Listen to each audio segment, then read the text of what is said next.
Chapter 8. Wages, the price of labor power.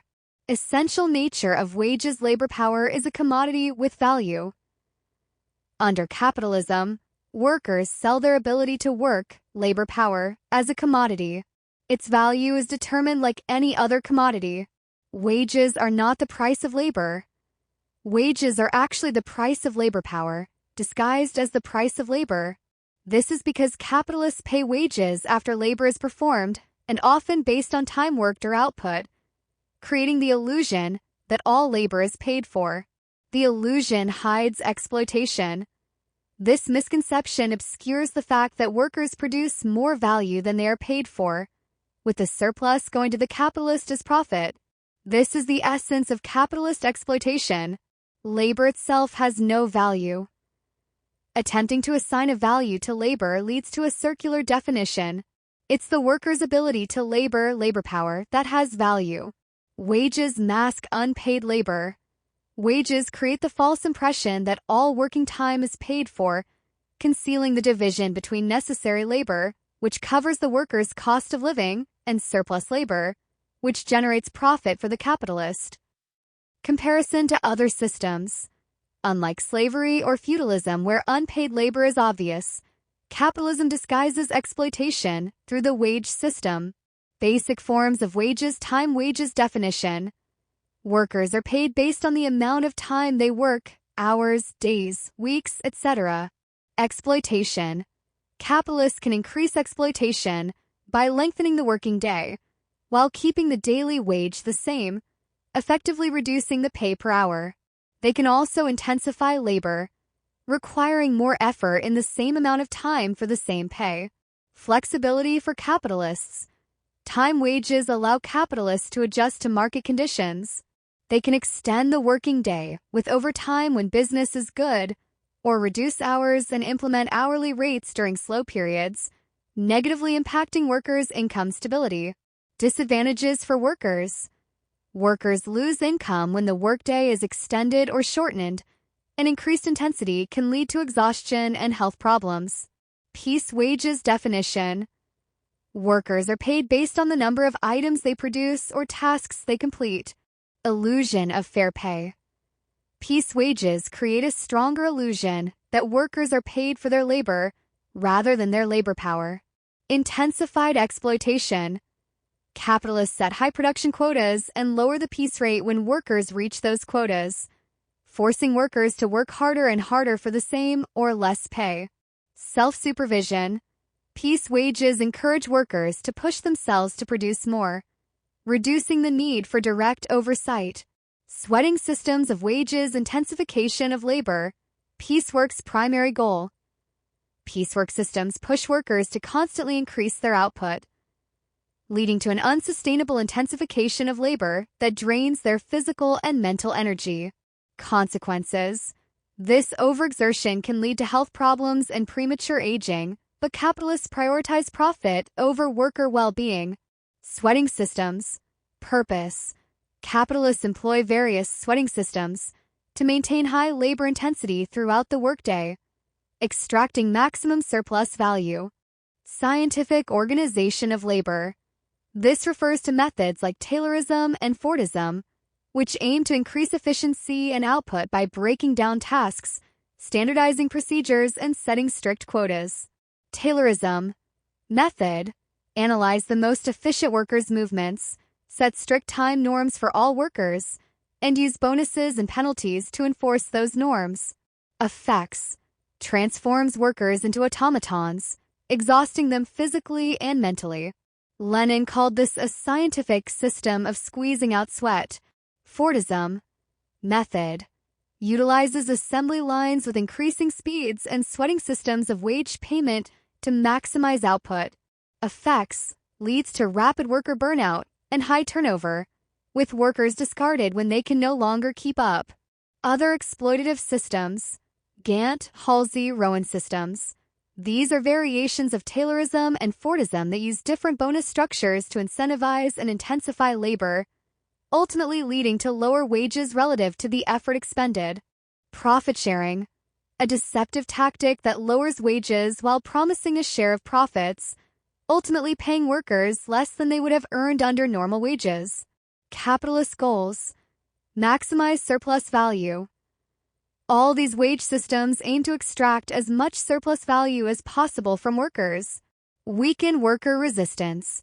Capitalists use these systems to create the illusion of shared interests and discourage workers from joining unions or participating in strikes.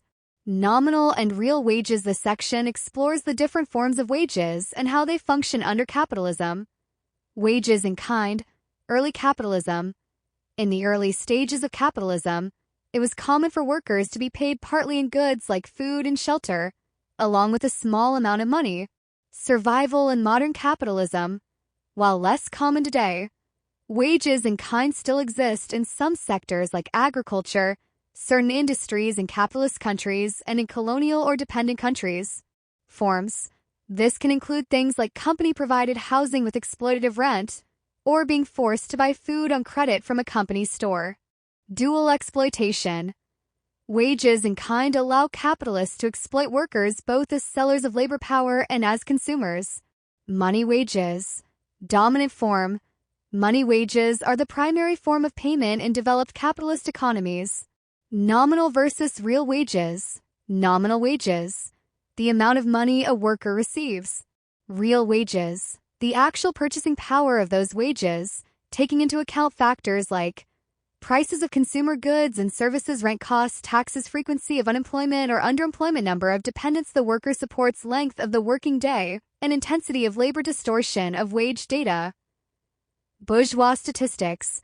Official statistics often inflate the average wage by including high earners like managers and executives, focusing on skilled workers, and excluding low-wage and unskilled workers, ignoring the unemployed and underemployed, downplaying the impact of rising prices and taxes and inadequate wages. Below subsistence level. Even with manipulated statistics, it's clear that many workers under capitalism do not earn a living wage, unable to afford basic necessities for themselves and their families. Examples. The text cites examples from the U.S. and Britain in the 1930s where the average worker's wage was significantly below a modest estimate of a living wage. Decline of real wages under capitalism. This text delves into the factors that contribute to the downward pressure on wages under capitalism, according to Marx's analysis. The fundamental law of wages. Downward trend. Marx argued that the general tendency of capitalist production is to decrease the average standard of wages, not raise it. Law of value. Wages, being the price of labor power, are subject to the law of value, but with a tendency to fall below the actual value of labor power. Factors contributing to falling wages. Unemployment. Excess supply of labor power allows capitalists to drive wages down. Workers are forced to accept lower wages to avoid starvation, especially during periods of high unemployment. Competition among workers for limited jobs further weakens their bargaining power. Use of machinery. Machines allow capitalists to replace male workers with cheaper female and child labor. This lowers the overall wage bill, as women and children are paid less for the same work. Exploitation of women and children. Women are consistently paid less than men for the same work. Child labor is rampant, with children receiving extremely low wages. This practice has devastating consequences for the health, well-being, and education of children. Deskilling of workers. Technological advancements simplify tasks, reducing the demand for skilled labor. Skilled workers are forced to take lower-paying unskilled jobs, further depressing wages. Rising cost of living. Inflation and rising prices for essential goods and services erode the purchasing power of wages. Rent, in particular, consumes a significant portion of workers' income. Taxes. Taxes on working people further reduce their disposable income. Fines. Employers use fines to enforce discipline and extract additional income from workers. Low wages in agriculture. The abundance of cheap labor in agriculture puts downward pressure on wages across all sectors. National differences in wages. Varying conditions. The value of labor power differs across countries due to factors like historical context, worker needs, training costs, women and child labor, productivity, and consumer prices. Colonial exploitation. Wages are particularly low in colonial and dependent countries, where capitalists exploit abundant labor and pay workers far less than the value of their labor power. Racial discrimination. Wages are often determined based on race, with people of color receiving significantly lower pay than white workers for the same work. The labor aristocracy. Privileged stratum.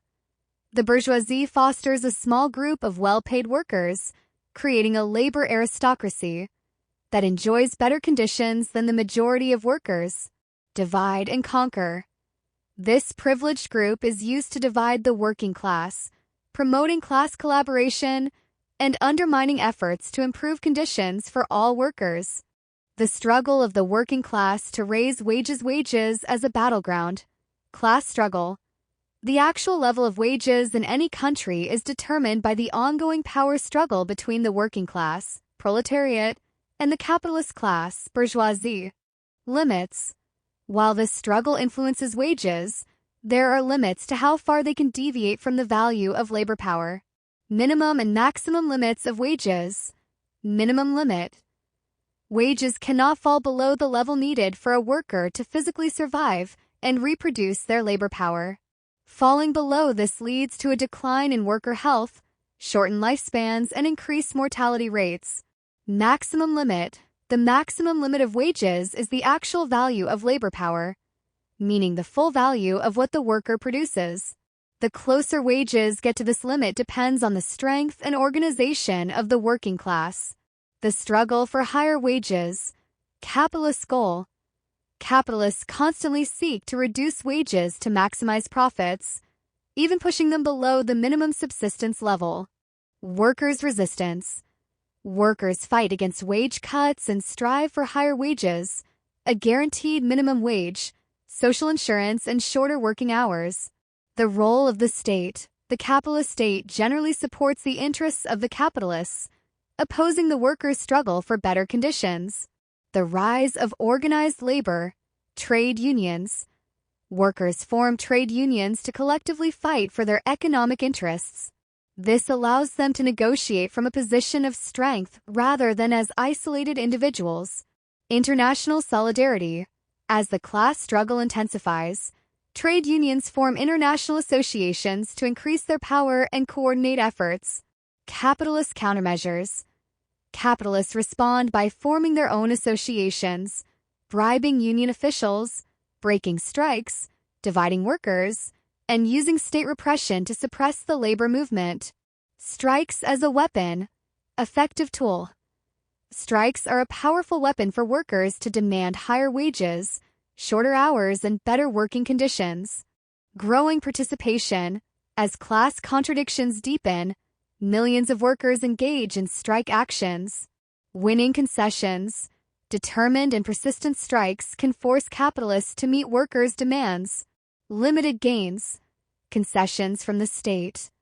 Through relentless struggle, workers can compel the state to enact laws regarding minimum wages, working hours, and child labor, restricting wage decline. Strong unions can partially resist the downward pressure on wages. Inability to abolish exploitation. However, economic struggles alone cannot eliminate the capitalist system and its inherent exploitation. The need for political struggle. Addressing the root cause. Marxism-Leninism argues that while economic struggles are important, they only address the symptoms of capitalism, not its root cause, the capitalist mode of production itself. Revolutionary change. To abolish wage slavery and achieve true liberation, the working class must engage in revolutionary political struggle to overthrow capitalism and establish a new system.